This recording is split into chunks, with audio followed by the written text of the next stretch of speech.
Hi, friends. I'm a huge fan of you having just a few whistles, if that's what you want. I'm a huge fan of you having a lot of whistles, if that's what you want.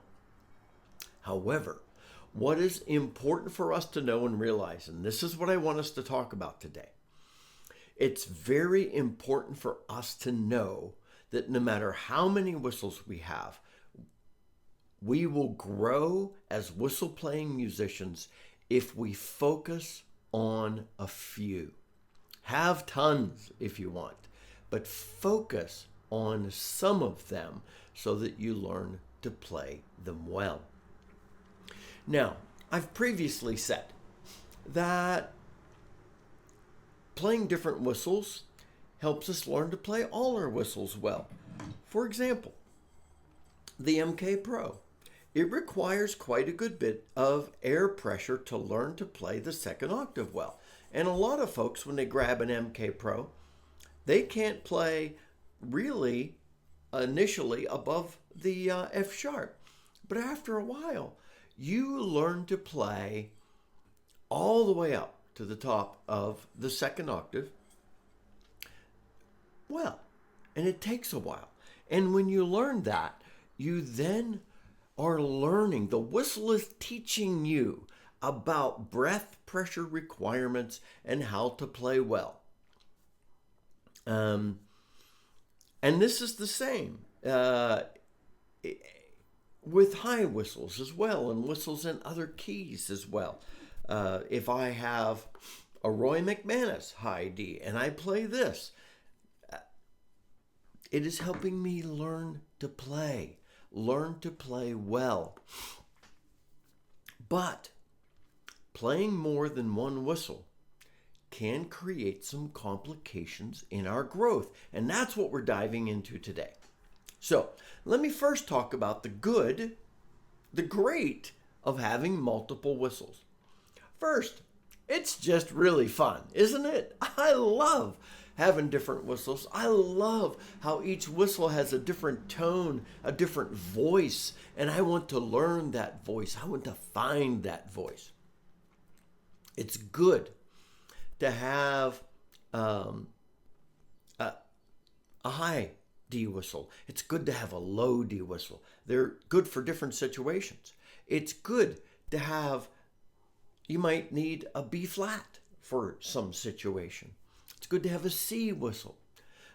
It is good to have whistles for different scenarios.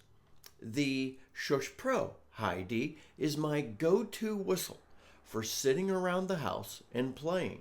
It is not too loud. I don't have to wear hearing protection if I'm playing it for a long time. It has a beautiful voice and I enjoy playing it. It is my go-to practice whistle.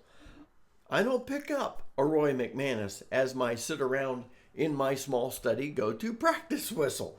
It's too loud for that, as much as I love its voice. And so you have different whistles for different situations. If I'm going to play with a group of people, I'm probably not taking my Shush Pro. I might take something that is a louder whistle. So you have more than one whistle for more than one situation and scenario. I've been talking to some of the folks at church about playing at church, and it's likely that I need a key in addition to or other than a D whistle to make that go well. So you can have many whistles for many situations, and depending upon the situations and the scenarios in which you play will determine how many whistles you need. Now, some of us, it's just a hobby to play a lot of whistles and to have a lot of whistles. I know we talk about it. And in that situation, fine. But even then, focus on a few. That's my big point today. It's possible. Yes, it is possible to have one whistle that does all things really, really well. I love tons of whistles, but reach over. the folks at Carbony, for example, and I know most of us aren't going to spend what you need to spend to purchase a Carbony. This is the Carbony wide bore, no thumb holes, no leading tone. It's a beautiful whistle, and it does an awful lot really well. But it too is a series of compromises. It's easier. You'll probably end up spending as much, but get a whistle for your situations. Anyway, so have as many whistles as you need. But there are challenges, and I want us to be aware of these because my goal for us is for us to grow as whistle playing musicians. And if we don't know these challenges and if we don't address them, our growth will be stilted, stymied. And I want to help launch us in our growth. So let's think briefly about some of these challenges and how to overcome them. And the answer is going to be focus on a few. Like I said, there are a few challenges to just going out and buying tons of whistles. One is you'll end up spending more money than you thought you would. Whew, I know that one. But if that's your hobby and that's what you're spending your hobby money on and it's not exceeding your budget, I'm perfectly happy with that. Please don't hurt your budget. But anyway, but the real problems, I'm expecting you to stay in your budget. A little financial counseling there. I see three real problems. Some folks who are high D whistle players will not, or they start trying to play. I've got here the Howard. I love my Howard. It was my first low D. I worked long and hard to decide that this was the whistle I wanted, and I think I did a good job. I know a lot of people that focus on the high D, and when they pick up a low D, that additional breath pressure, the lung capacity, the more times you have to breathe, and that finger spread to play the low D whistle well, that messes with their head so much they want to give up because they can already fly around on a high D whistle, and it just feels frustrating because they pick up a low D, and it's too much of a challenge. Nothing against these dear friends. It might be you. That's okay. But if you want to learn another whistle, put in the time. Approach every new whistle you buy or acquire, however you get it. Approach every one as though it is a new adventure.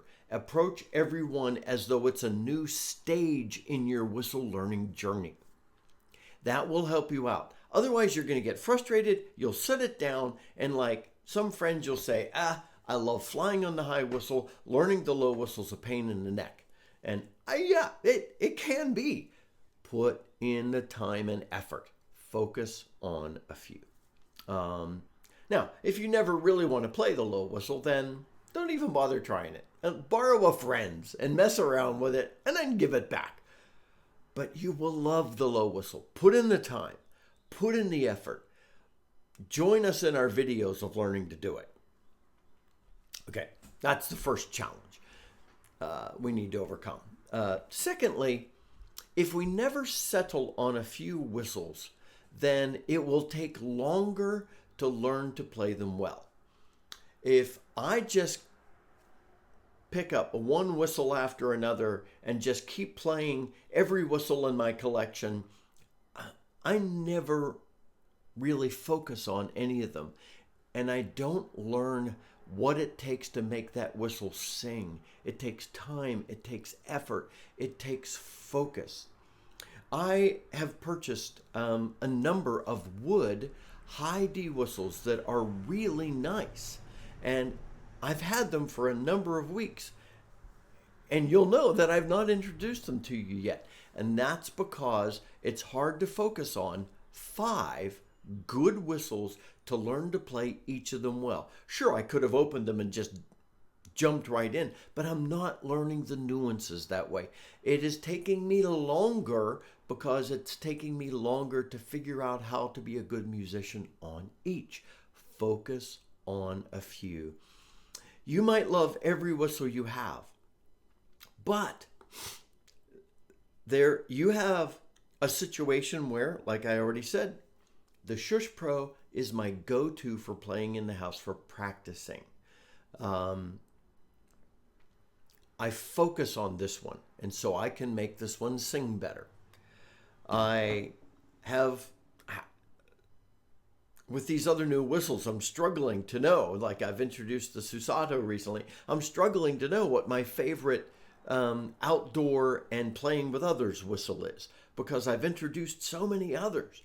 I need to figure that out, and I need to then choose and focus on that. Now that means that there will be other amazing whistles that I don't focus on. So I need to say, this is the tone I love. This is the volume I love. This is the ease of play I love. So focus on that.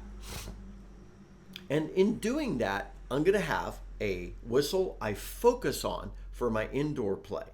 I'm going to have a whistle, a high D and a low D, I focus on for ballads and slow airs. I have a whistle I'm going to focus on for my rapid playing tunes, high and low. And it might be the same whistle, but often it is not, because of responsiveness and tone quality and clarity and that warmth you want, depending upon the different tunes. So find some different whistles you love. Focus on them. Jumping between a dozen different low whistles is not going to help you grow as a musician. As a hobbyist, focus on a dozen different low whistles. Choose a few, focus on a few, enjoy all the others as whistles you like, but focus on a few. For example, this is the Karavev. I recently introduced the Karavev Nightingale. I think it's fun. I love it. I play it now. However, if you compare the finger spacing, it's different. It's a little wider than my Howard. And so there's a challenge for me of switching between one and the other. And so if I'm just as an example, not to pick on either of those whistles, but if I'm constantly switching between those two, my fingers don't know what to do. Focus on a few. I'm going to keep, like right now, I love the Karavev. I think it's awesome, and I will play it. But before I play it for you, because the Howard's probably going to be my focus more, before I play it for you, I'm going to have to spend time warming myself up so I can play it well for you. Because I might change my mind, but it might not be my focus. What whistles are your focus? I realized I just combined the second and third challenge. So the first challenge was, learning a different whistle is different, so don't give up. If you want to learn the low D and you're a fluid high D player, put in the time and effort. The second one is you have to focus on a few in order to become a better musician, because you will then become more fluid with each if you focus on a few. Have specific whistles for specific purposes. Keep all the others, enjoy all the others, but focus on a few. And the third point was that there's a cost in just jumping from one whistle to another. I can't, in a video or even sitting around the house, I can't pick up my Nick Metcalf standard low D that has offset finger holes on the third and the sixth holes, and then immediately jump to the Karavev, and then immediately jump to my Howard, because my fingers don't have all that memorized. I need to spend time to figure it out. And so I'm not becoming excellent on any of them if they're all my focus.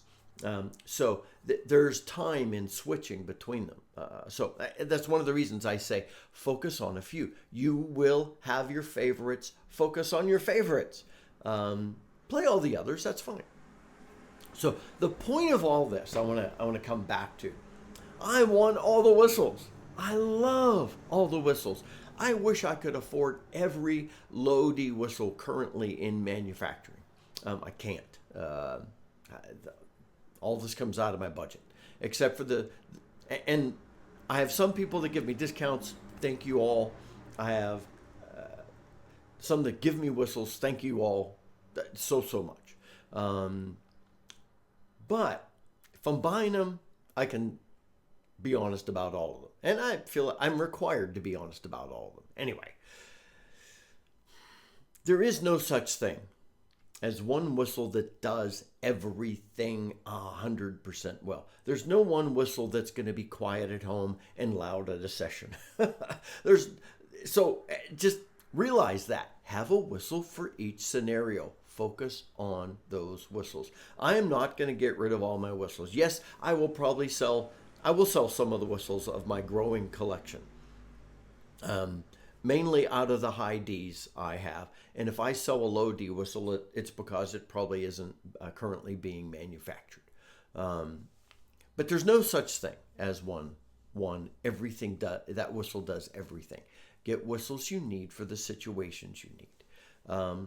Don't get too carried away. Spend your time learning and listening to a whistle. And get that whistle and love that whistle and learn to make that whistle sing.